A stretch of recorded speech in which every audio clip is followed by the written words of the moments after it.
So things just got worse in Ukraine once again, and this time we have NATO striking back, sending tons of tanks to fight the Russians. And we're talking about armored battle tanks being shipped from Germany and the United States.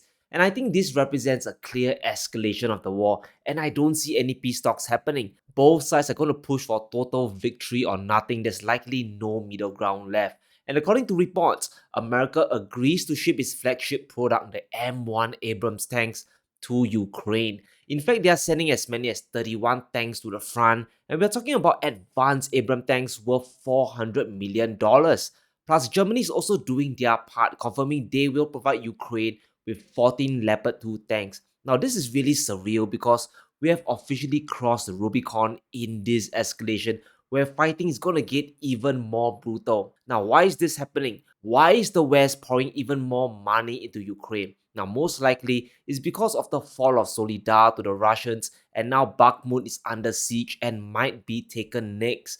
Now, Russia is gaining ground in Ukraine, and the West obviously wants to check this advance. Bakhmut essentially is a symbol of Ukrainian resistance, and if it falls, it isn't good news for NATO. But this is some next level stuff, guys. Seeing American and German tanks roll into battle will be a sight to behold. And I really don't want to be alarmist, but this war is expanding. Russia isn't just going to sit back and watch Western tanks roll towards the Eastern Front, right? They're obviously going to make a chess move to counter this. We have Russia calling this extremely dangerous and how it takes the conflict to a whole new level of confrontation. And on the Ukrainian side, we have Zelensky now calling Putin a nobody and has ruled out any peace talks as well. Now, I believe this conflict is going to keep dragging on until one side, either the West or Russia, attains total victory on their terms. And as always, we need to talk about this and understand how this will devastate the global economy. So let's understand that this escalation has opened the floodgates to an endless supply of weapons and money that will flow to Ukraine.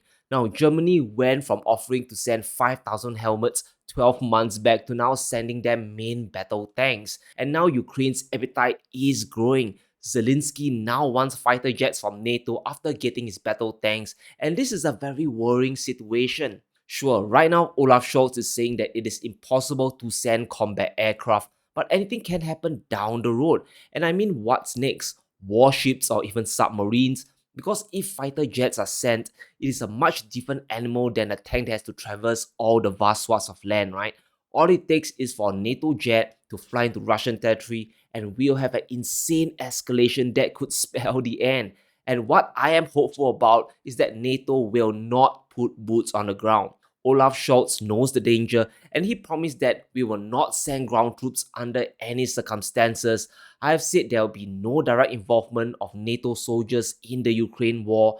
That has not been the case so far, and that will not be the case in the future. But guess who's going to be the big winner of this escalation? It won't be Ukraine or the Russians, but the defense contractors, right? Now, if there's one sector that's going to be a bright spot in 2023 and beyond, it's likely the military industrial complex. And we have Lockheed Martin, the biggest defense contractor in the United States, ready with their F-16 fighter jets, right? They're on standby just in case the West wants to send fighter planes to Ukraine. It's pretty much going to be a blank check for Ukraine because so much money has already been committed, right? The West really wants a victory. And we can see that the armored vehicle package from the US alone to Ukraine is a staggering $2.5 billion, and that is on top of the previous $22 billion in military aid sent back in 2022. So if NATO is going to push out fighter planes or even warships, we could see deficit spending like never before, and this will lead to an inflation nightmare. Now, I don't think most of us understand how inflationary war spending really is, right? And the problem is that funding either comes from raising taxes or deficit spending, and I don't see the United States jacking up taxes in this environment today. So this is coming by running a huge deficit bill, which is going to be paid by inflation. That is the hidden tax no one is really seeing, right? So money is borrowed and then flows into the defense industry in order to make all those weaponry, tanks and bombs. These contractors are going out to the market and buying up tons of commodities, right?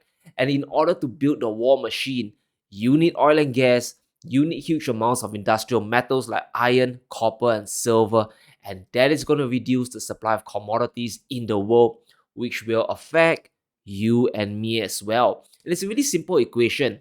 You increase the money supply and you use it and go out there to buy up tons of commodities. So the supply of raw materials actually shrinks in the real world, right? And that's why we'll likely see commodity prices stay high. Maybe there'll be even more shortages because of all this war spending.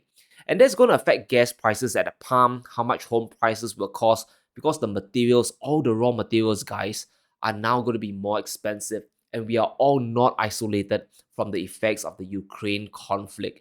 So we need to carefully watch the Battle of Bakhmut because the land battle is really connected with the financial front, right? I think we all know that by now. If the West loses ground to Russia, they might continue to pour money and treasure into Ukraine. And right now, we have the US and allies urging Ukraine to give up Bakhmut and use the tanks for offensive in the south. Clearly, the new tanks are a threat to Russia, but what I fear is things getting from bad to worse because Putin isn't going to let this go. Moscow is calling the sending of German tanks an escalation of conflict and a betrayal of history. And according to Sergei Lavrov, the Russian foreign minister, he believes this is no longer a hybrid war but a real war. Now, I hope I'm wrong, but this could be the spark that Russia might use to mobilize even more troops. And I think for the next few years, even after the conflict ends, we're going to see a military buildup across the world, especially in NATO, which once again is going to be very inflationary. Now, NATO is pushing for higher defense spending and they are looking to make 2% of their GDP as the new floor, right? Not the ceiling, but the floor. For example, Germany is expected to spend only 1.4% on defense in 2022, so we can expect more money to flow into a military buildup. In fact, we have McKinsey projecting that NATO's defense spending could increase by an incredible amount because of the Ukraine conflict.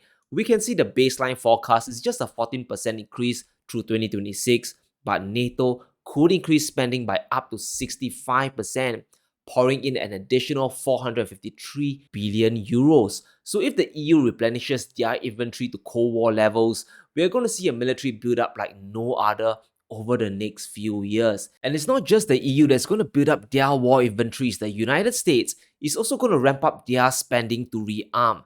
And according to the New York Times, the Pentagon is going to increase their artillery production sixfold for Ukraine. This is a crazy 500% increase in just 2 years. That's going to cost a ton of money. And I think Zoltan Poza really hit the nail on the head. Since August last year, he has been saying that the West is going to rearm themselves to defend the existing world order. But more importantly, this is going to be extremely commodity intensive and capital intensive. This will involve a lot of commodities and a ton of borrowing plus deficit spending. However, here's the kicker, guys. Zoltan says that this rearmament will be done no matter how high interest rates are, whether it is at 3.5% or 7%.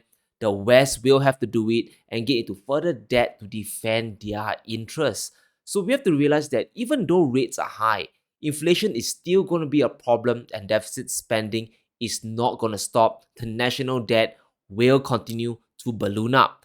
But let's quickly talk about the financial front, right? Because the battle isn't just being fought just on land, but also in the oil markets. And as we know, the West wants to bleed Russian revenues dry, while Russia wants the war to be so costly to the West that inflation could force public sentiment to shift all the support away. But let's realize that Russian revenues aren't going to collapse anytime soon.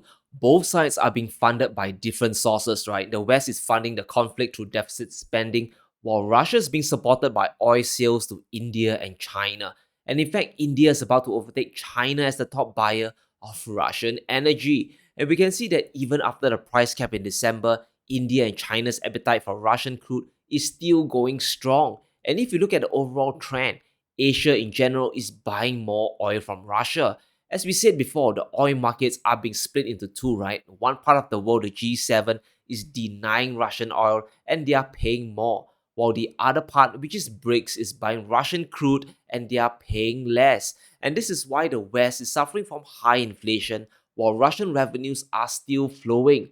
And the cost of production for Russian crude is anywhere from around $35 to $45, depending on the reports you look at, right? And with the euros under $60, but clearly above the cost of production, Russia is still making some profit. So a total collapse in the fighting isn't going to happen anytime soon. But we're going to see the G7 moving to review the price cap level in March. So maybe the price cap could drop down to $50 or maybe even $40. And this is a dangerous move because in order to squeeze Russian revenues further, the West is going to jack up their own local inflation. So what we have is a battle of financial attrition. It's actually the same thing on the ground as well. Both sides are trying to grind each other down into the dust, and it's going to be very ugly, guys. And yes, by lowering the price cap, Russian revenues will go down, but inflation and prices will rise in the G7. It's going to be about who can withstand the most pain. And what does this mean for us, guys? Obviously, things have escalated and the war is expanding. And the more NATO throws at the Russians, the more brutal the fighting will become. We could see more tanks being thrown into the conflict, and even fighter jets could be sent into Ukraine. And on the financial front, more sanctions are going to come for the oil markets, and it's going to affect our cost of living. Now, if the G7 decides to lower the price cap, we could see Russia or even OPEC cut production to keep their revenues high, and this will affect us. And the only clear winners will be China or India. And let's also not forget about the Federal Reserve. If deficit spending and inflation continues, Jerome Powell will have no choice but to keep interest rates higher for much longer, right? And every day we stay at 5 or 6% interest rates is another day that the economy could collapse into a recession. I really pray for this conflict to end, but things are really getting from bad to worse. So let me know what you think in the comments below. Will NATO really send fighter jets next, and how will Russia respond to this? Let me know in the comments below. Stay safe, be sure to smash the like button and subscribe as we navigate through these crazy times.